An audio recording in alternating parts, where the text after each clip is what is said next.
This video will attempt to provide an overview of openness and some of the terminology that we use as we teach or learn in the open. So, because I don't have a lot of time on my hands, quite often I will enhance my learner resources with content that has been shared, that has been expressly permitted for me to make use of that in ways that I feel have value. Those are OERs, or open educational resources. I could just as easily find a textbook that's been expressly licensed for my use as well, and assign an open textbook to my learner groups. Or identify lesson plans from faculty members who have already taught this lesson and have shared that in an open way. Any and all of these items accessible to me with this express permission to make use of would be considered open content.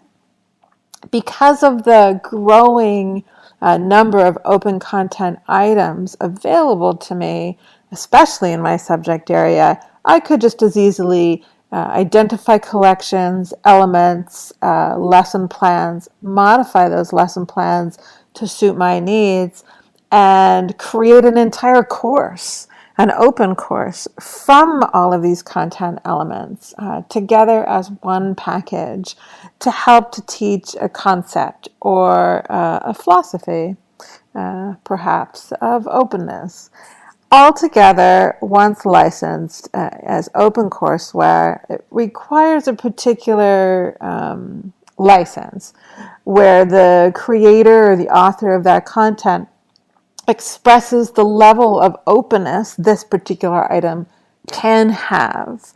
So open licensing allows for those assets to be shared in ways the author, owner feels is appropriate.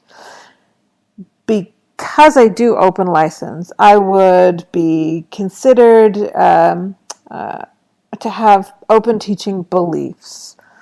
Open pedagogy is something you'll hear more about, which are practices that are embedded in our lesson planning and in the courses we develop that instill open beliefs and openness. So these two quite often work together. We have systems, open institutions and enterprises. These are systems of maintaining openness. This might be Merlot, it might be PBS.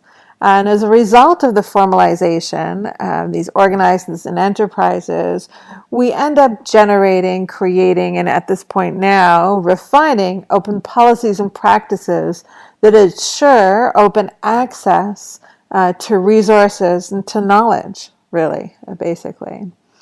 So these frameworks continue to be refined over time, all focused on the belief that there's value in bringing things out into the open, allowing for an author to determine the level at which their items can be utilized and manipulated, whether they allow for remixing of their content in different ways with other content, or maybe you're in French immersion and you found content, and that content, the author said it's okay to revise, so you've translated it from English to French and then relicensed it for redistribution.